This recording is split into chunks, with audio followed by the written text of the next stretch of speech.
On your Wednesday episode of Locked On Raptors, we're 1 week into the NBA season, which means we got some stats on the page, and we're going to run through some Toronto Raptors stats and determine whether they're real or not real in a little segment we're calling Stat or Nahht, because Borat has never been referenced ever, and I feel like it deserves its time. We're going to get to that with Katie Heindl on today's episode of Locked On Raptors. Thanks so much for hanging.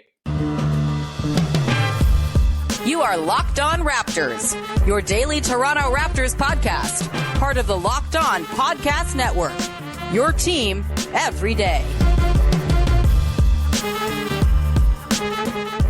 Hey, what's going on? Welcome to episode number, 1268, I think, of Locked On Raptors for Wednesday, October the 26th. Happy birthday to Andrea Bargnani. I am your host, Sean Woodley. I've been covering the Toronto Raptors for now 9 seasons on various platforms, which makes me feel old, as I also turned 30 years old today and feel withered and sad about that. But that's fine, because we're having a great show. We're going to have a great day. It's going to be wonderful. And you can also find me on Twitter, as always, at Woodley Sean. You can follow, subscribe to, rate, and review the podcast. And you can leave a rating or review, all that good stuff. You can also subscribe on YouTube and hit the big red subscribe button to support the show. That way, it's very much appreciated, as it is appreciated that our friends Prize Picks are bringing you today's show. First-time users can receive a 100% instant deposit match up to $100 with the promo code LOCKEDON on Prize Picks. That's prizepicks.com, promo code LOCKEDON. More on them a little later on. And now we get into it. Joining me on today's show to run through some Raptors stats and determine whether or not they are real, with a very silly Borat-related hook, who, should be said, she hated it when I pitched it to her, but that's fine. It's Katie Heindl. Katie, how's it going? It's me, the stat man. It's good. It's the good. Stats, yeah, the stats are fine. The Borat reference, because I couldn't find a good pun other than Nahht to rhyme with stat, which barely even rhymes anyway, now that I say it out loud. So the whole thing is falling apart. But before we get into the stat or Nahht, Katie, well, this is going to be a laborious day, isn't it? I have to wish you a happy birthday as well. It was your birthday a few days ago. And of course, last year I began the tradition of singing a happy birthday song to you on the podcast. And so with the beautiful addition of royalty-free music in the background of StreamYard, another birthday song is coming at you. Now, here we go. A little hook lead in, a little bass build.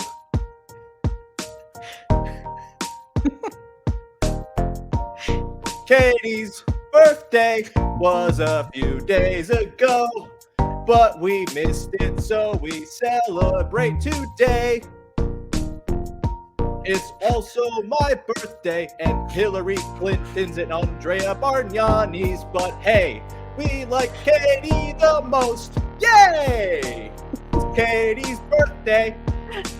It's Katie's birthday, and it's going to be rad. Woo! I think I one up myself from last year, Katie. You really did. That was impressive. Thank you so much. much. As well, I have to say, I did not write anything clearly for that. It was gorgeous. Hope you had a lovely birthday. You're so talented. You're so multi-talented. There's a calling somewhere that I've yet to tap into, involving really Podcaster, dumb songs. Singer, songwriter, triple threat. One can only hope. All right, Katie, let's dive in, shall we? We've wasted far too much of the good people's time. Let's play Stat or Nahht. Of course, the film Borat, never been referenced in pop culture ever since its release, and I think it's finally time it's crazy to do that. Yeah, it hasn't been a cult film that no one has ever thought to reference silent. in anything. So the way Stat or Nahht is going to work is I'm going to say a stat that is true about the Raptors through 1 week of the season, and we're going to discuss whether it is a stat in that it is real and something that could hold up, or Nahht in something that is going to very much change as the season gets older than just 4 games and 1 week. Katie, are you ready to play Stat or Nahht? I think so. I don't quite understand the rules, but I think so. Do you think I will be able to carry on this the inflection on the Nahht throughout the episode? I guess that's it's going to change. Mm-hmm. So I would advise people to listen for that change, knowing you it will change. Sure. All right. Let's go segment or stat number 1. Fred VanVleet is currently averaging 11.3 field goal attempts per game. This is down from last season where he averaged 16.9, year before that 16.7, year before that 14.3. He hasn't averaged fewer than 11.3 since the 2018-19 season, where of course he mostly came off the bench and had 9.4 field goal attempts per game in about 11 fewer minutes than he's playing so far this year. Katie, 11.3 field goals for Fred. Of course, we've seen the orientation of the team change around a little bit. When Scottie Barnes is healthy, he's been kind of the number 2 creation option. Fred's obviously stepped in the absence of Scottie Barnes, at least in the last game. We know OG's getting some more touches. Trent Jr. likes to freestyle. Do you think the 11.3 field goals a game, the dip we've seen from Fred VanVleet so far, is going to hold up over the course of the season? Is 11.3 field goals a game a stat or not? No, it's that. Tell me why you think that is the case. One, too early. That I will admit might well, that's factor the entire into premise a lot of the show, Katie. Decision making. Yes, I know, but to like err on the side of caution and that. Sure. But beyond that, I think no, because he is just giving the ball away a lot more. There's more, like he has become more of a distributor, I think, in these first few games. You've seen him look to his teammates more to create shooting opportunities. I like that it doesn't necessarily fall back on him all the time to do it, though I imagine we might see that coming out more and at the end of closer games. Right. Sort of been leaning toward that so far from this, again, very small sample size. But this seems par for the course of the development of this team. The whole thing about getting more shooters is that people like Fred VanVleet will shoot less. That's what you want. Yeah, I think this is the dip we've seen, I think. So I'll say, I think it is a mild gnat in that I think he's going to average more than 11.3 field goal attempts a game. Yes. But I don't think he's going to get to the 16.9 he averaged last year. I think it's going to be somewhere around the 13.5 range in that zone. I'll go 14. There you go. Yeah. Because I just think they found a recipe that works where Fred VanVleet's working off the ball, where he's kind of the connective tissue. When Pascal makes a drive, kicks out, Fred has been throwing passes to the corner for Trent and OG and all the rest just with aplomb. It's been a delight to see. He's been on the ball less often. And I think we saw in that Heat game on Monday night when he was asked to kind of be the second creation option behind Siakam, he got to the rim a bunch. He shot 2 of 10 from inside the 3-point line. We know that's not his bag necessarily because he's 6 feet tall, and that's just a difficult world in which to operate if you're 6 feet tall. So I think we're going to see a bit of a skewing away from the creation that sort of sends Fred downhill into the teeth of the defense. We'll still see it, of course, but I don't think it's going to be like a primary thing with the offense. And I think Siakam and then Scottie Barnes, once he's back, are going to kind of be the 2 main guys to get stuff going by getting those paint touches and then kicking it out. OG is also a big part of that. Of course, he's had his struggles early on this year, but he still is one of the only guys who can just become an instant paint touch when he touches the ball. And so because of that, because it just seems like Fred works really, really well off the ball, as we talked about in the preseason of us kind of hoping to see this, I think it's going to be lesser than it's been in terms of his overall contributions to the offense. But I think that's ultimately going to lead to a better overall Fred VanVleet season. It's going to open him up for all sorts of assists on the perimeter. It's also going to open him up to play harder, meaner defense, which he's been doing incredibly well so far this year. And hopefully they can also bring down Jared Allen. Total. Very mean to Jared Allen. How did you deal with that one, Katie? That was a tough one for you. That game sucked. Great, no, it was a great game. Great home opener. What a dramatic difference in outcome from last season, honestly. Losing to the Wizards at home, right? To winning over the Cavs, who are, I think, going to be one of the Raptors' closest competitors with good reason. Yes. This season, however, that really weighed hard on me. The amount of times Jared Allen hit the floor and then just sat there looking so sad. It was at least 3 times, right? Down in the paint, and then everybody would go on a fast break and just leave him there in the dust sitting. Yeah. Broke my heart. Very sorry for your. I'm sure he'll get his revenge, but not in that. Surely game. he will. He's very good at basketball. Turns out, I'm sure he will block Fred into oblivion at some point this season to make amends for that really hilarious over the head steal that Fred is only I think he might be the only guy in the league who can do that type of thing, which is a credit to how awesome Fred is. So I think we've both agreed it's at least a light gnat as to whether or not this 11.3 is going to hold up, but there is a little bit of truth, a little bit of stat to it. I would argue. Tiny bit Katie, of stat. Little bit of stat. We're going to come back on the other side, get to more little bits of stat on the podcast with Katie. But before we do that, got to tell you about our friends over at Prize Picks, who are making daily fantasy sports easy and fun, and we love them for it. Daily fantasy sports, you want to have choice, you want to have options, you want to be able to pick from multiple games and hitch your wagon to various players and their totals in a given game, and you can do that with Prize Picks. You can pick 2 to 5 players.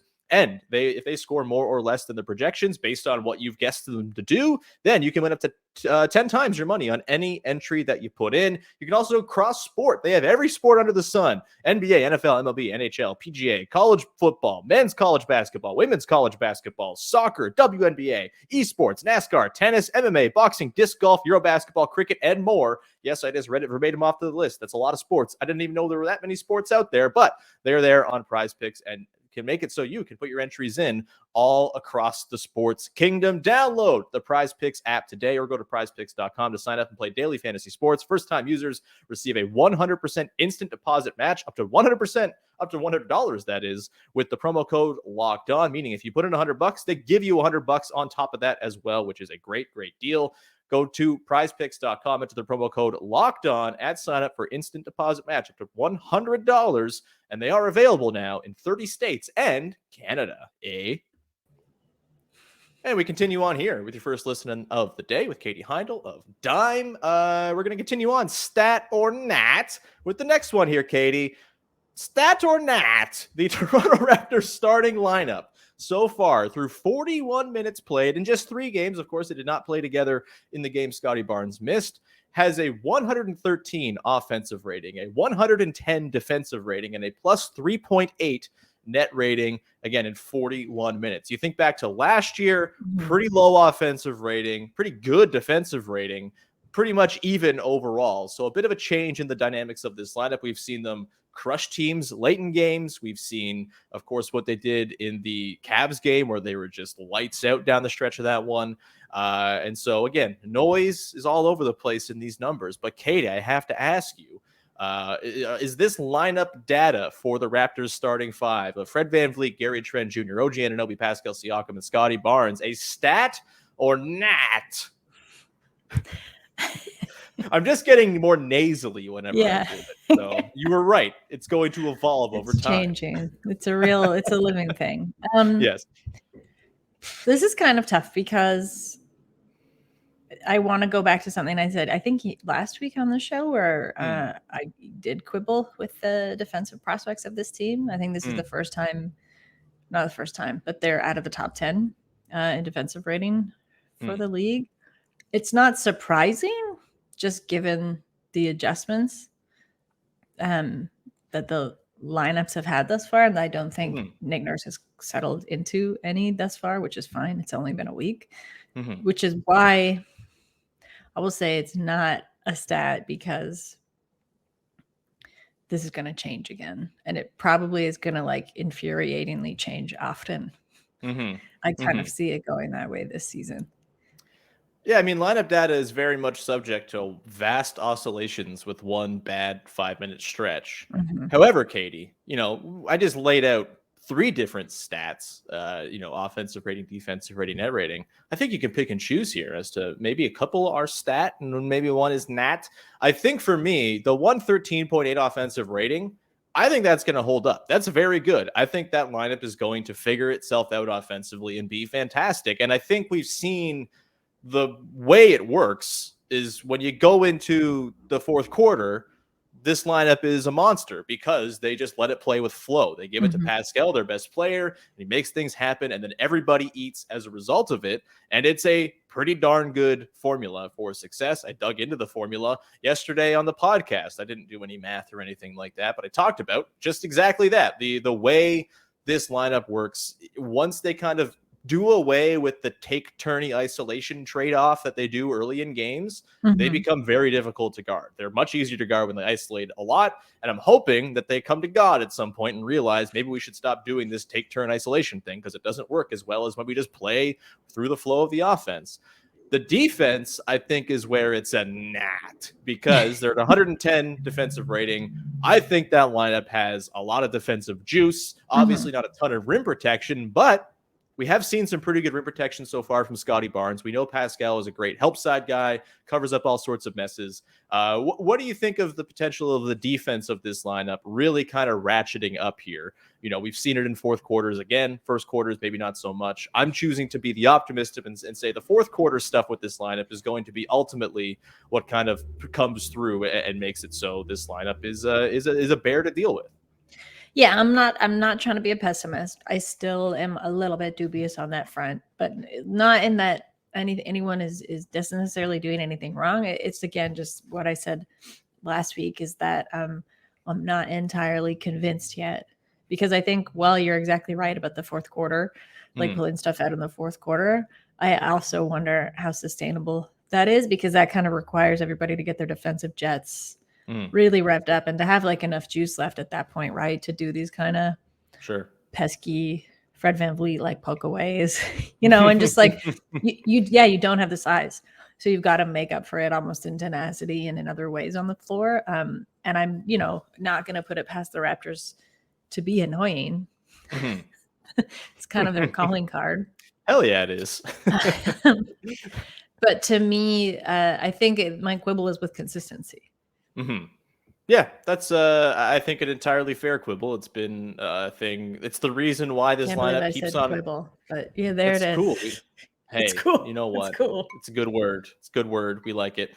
And look, I think it's a totally fair thing. There's a reason this lineup keeps on coming out even in the wash. It's the vast oscillations, the vast range of outcomes for it.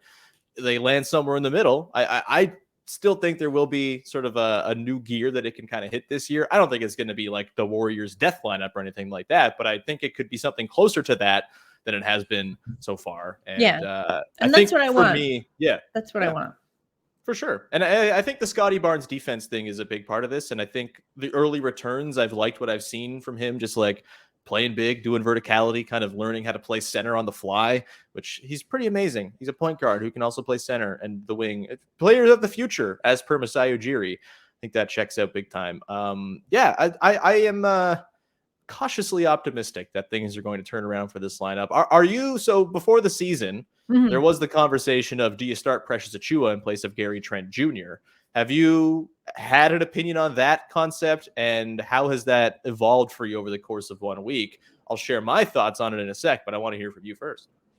I know athletes don't like this, but I very much like the idea of maybe that is a fluid spot. Sure. Maybe sometimes it's Gary, sometimes it's Precious. I think right now to just come out with an offensive punch, you got to keep Gary there. But we've also like Precious is, I think where I get caught up is when you look at Precious's rebounding. Yeah. It's crazy. Yeah. And the potential where like that can go this season. And that, actually it might be, the ideal would be like that feeding Gary, right? And like one feeding into the other. But because both of those things are if we're going to look at this as like a late game situation, like, or like if we're going to go with your theory of like late third and fourth quarter offense or defense, I think that you'd want Precious out there.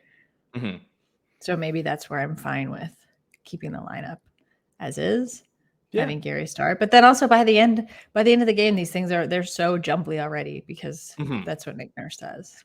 Yeah, he's not one to like be married to a specific setup. Although that fourth quarter lineup where they go small and Scottie's in there, although Precious has played some fourth quarter minutes as well with starter heavy groups, and it's been really effective. But like I think we saw at the end of that Heat game exactly why having Gary Trent Jr. on the floor to close games is valuable. It's because there's 5 guys on the floor at all times who can destroy you if you sag off of them or give them room. So yeah, it's my mother's calling me Shirley to wish me a happy birthday as we record the podcast. I apologize. Sad. You better call her right after. I feel bad. I had to hang up on her. I know, that's the worst feeling. Yeah. I guess she could join the podcast. She's been on the podcast before. Why not? Yeah, she could. She'd probably have some great insight, especially with this quandary. I was gonna say that I think it was in the home opener, there was a lineup. It was like Pascal and roughly bench that I really liked. There have been some real weird ones that I've enjoyed watching. Yeah, the fun with kooky lineups has been one of the early delights of the year. Even if I'm okay to not see Delano Banton in these kooky lineups for a little while. It's been a little rough there, but he's big. He's a big reason rough. He brings the kook to the lineups. It gets weird when Delano Banton's there, and I like that part. So I don't know. And it's got to be rough for him to become unrough. He's gotta get the minutes. He's got to get the experience for sure. On the Precious thing, though. On the Precious thing, I know I came into the season just championing start Precious. I am a little softer on that, having seen how the starters have performed so far. It's very possible that their success early on goes away and we don't feel that way anymore. But I also at some point, I think you have to put some credence to the idea that Precious and Chris Boucher off the bench is a thing, and it kind of emboldens their spirits. Precious himself is Chris Boucher came back. I felt a lot better. It was really fun having him out there. He kind of drives me. So maybe you just keep those crazy dudes coming off the bench together and you roll with it. And you always have the option to close with Precious if you really need to, because he's kind of, he's got that in him. I will also say, while he's shooting 27% from threes, maybe not the time to insert him into the starting 5 where space is at a premium. Yeah. Katie, we're going to continue on here, get into our final stat or not, and round out the show. Before we do that, however, just a reminder, Locked On Leafs, available each and every day, breaking down your favorite, most annoying and frustrating hockey team. Mike and Dave do a great job making sense of it all on Locked On Leafs every day on your favorite podcast apps and on YouTube for free. Go check them out. All right, Katie, stat or not, number 3. So far, the Toronto Raptors are shooting 40.3% from three-point range. Good for 4th in the entire NBA. What a world we're in for the team that notably doesn't shoot so good. They're doing it on 32.3 3-point field goals a game, about 19th. That kind of checks out, I think, with where you would expect, considering that they skew 2-pointer heavy and mid-range shot heavy and all of this. But the 40.3% from downtown, again, ranks them 4th in the league. Is that a stat or not, Katie? Yeah, I'm going to throw all the stuff I said about being measured and, a little bit trepidatious out the window with this one. Sure. Yeah, I think it is. And more than maybe more, it's that I think it could be. I think that this one has a lot of potential for staying power. Just when you kind of look at what every guy was doing in the offseason, adding a 3-point shot is pretty necessary in the modern NBA. And it's something that has long been kind of lacking as a reliable constant with this team. So I don't know. It's kind of it's the first person to nail it would be such a hero, but now it's does everybody? Can everybody nail it?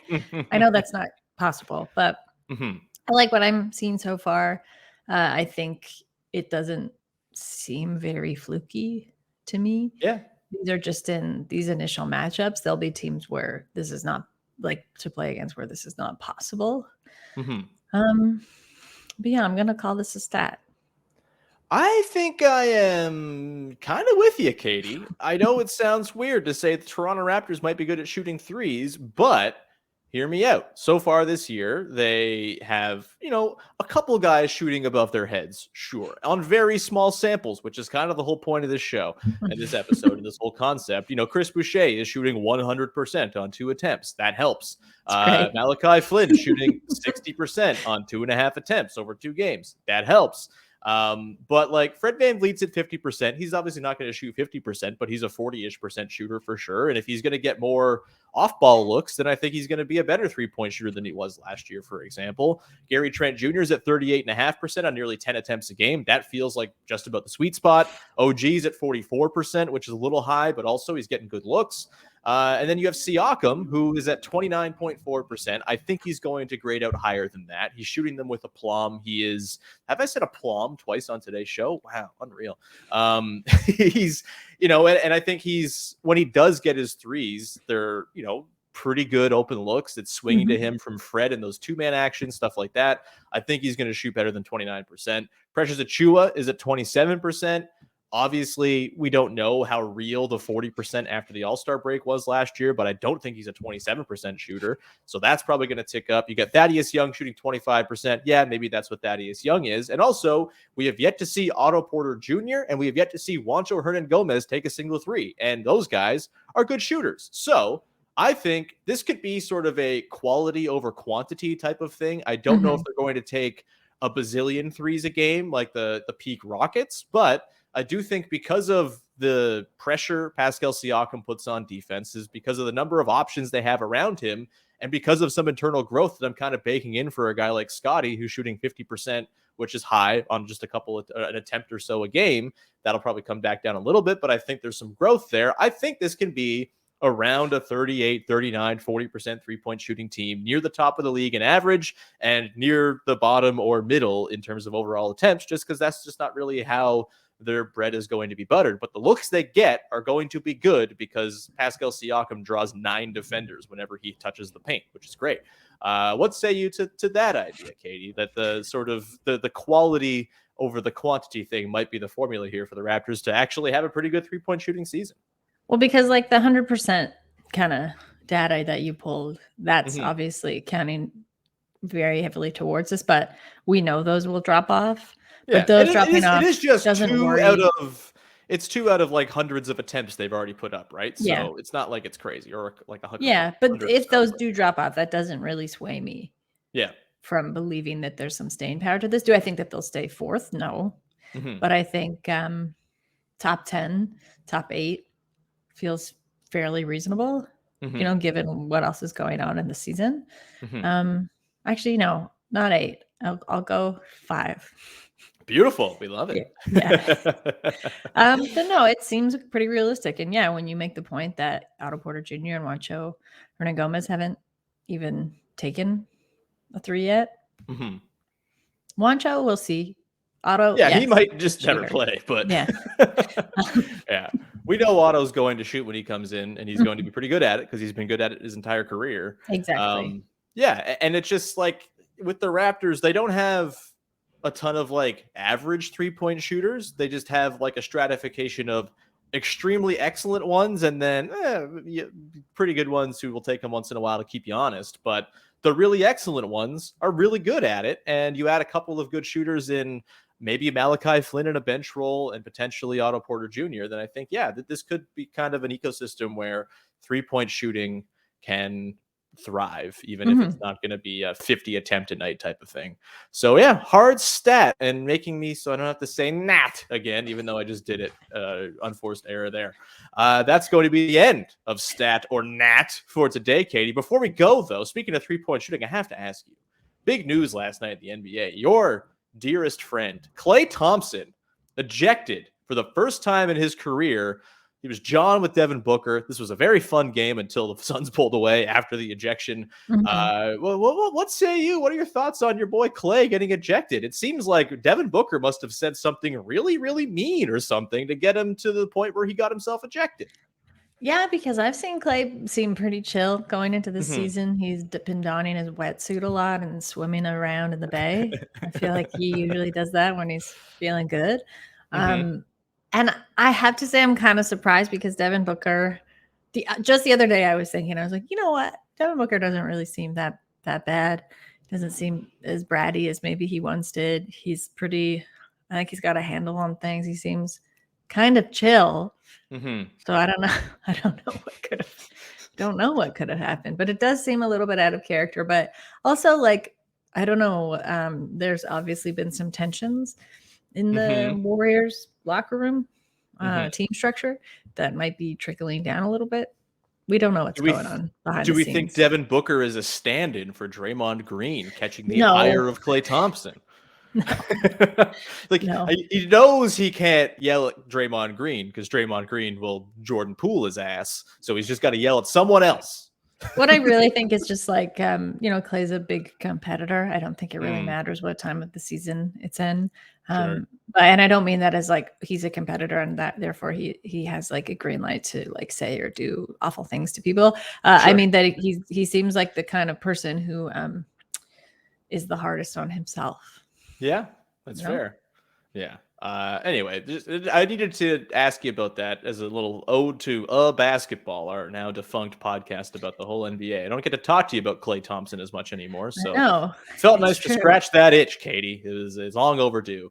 With that, we're gonna bring this show to a conclusion. Katie, thank you so much for hanging out and going along with this very flimsy concept of stat or not. We should bring it back. We are going to bring it back. We're going to bring back more Borat-related things because, again, Borat needs his time in the spotlight. But until we do that, until we bring back some sort of segment called I can't think of something right now that won't get me canceled probably. So we'll defer to you, Katie, to plug anything you got to plug for the good people out there. I will say I have something very big coming out on Friday. So that's, I guess, a little bit ominous, but. Yeah. When you describe it as something is very big, that could be all sorts of things. It could be big news, big piece. I will share it. It's a big piece. Big painting, big I art. Guess could be big news, could be a big piece, but if you follow me on Twitter, I will surely share it there. I had a dream. This is embarrassing. I had a dream about what I would, how I would tweet it. Wow. In the dream. That just means you're married to the content, Katie, and I think that's grand. No, and then I woke up in that like half awake state, and I was like, "Better write that down." It's but then I was like, "I'll for sure remember," and I fell back asleep. Don't remember. Do remember it was embarrassing, so maybe I'm regret not writing it down just to be able to be like, "This is unhinged." But well, considering the things I've done on today's podcast, which include sing an unhinged birthday song and do a bunch of unhinged Borat accents, if you want to give me the details of what you're doing, I could probably write some sort of embarrassing type of promotional post for it on your behalf. You could actually, maybe. Like. Yeah, I can find the unhinged thing you found in your sleep in my own weird, stupid brain. The other thing I will plug is another unhinged thing that I know you love, but it's the annual basketball horror story fan fiction. The Halloween's coming up, so I'm so excited, Katie. It's my favorite thing. I almost want to bring back a basketball just so we can record a classic dramatic reading. We might have to do that on this podcast. It's a little harder with video because people have to see me doing my acting, but maybe we can make that happen. Yeah, hell yeah. Katie's annual Halloween stories, the very, very best. Is it going on Basketball Feelings, or are you getting Dave Roth to reprise the classical once again? Dave, I'm gonna ask him to do the foreword, but no, I think the classical is still in limbo. It'll be on Basketball Feelings. Fair enough. Well, that's going to do it for today's show. You can find me on Twitter at Woodley Sean. You can follow, subscribe to, rate, review the podcast, wherever you get your podcast for the low, low price of On the House. We are also on YouTube. You can hit the big red subscribe button and support the show that way. It's much appreciated. And we'll be back again tomorrow to talk about Raptors Sixers Part 1 as they take them on twice this week. That should be a grand old time. Enjoy the game tonight, and we will talk to you again on Thursday with another episode of Locked On Raptors. Bye-bye.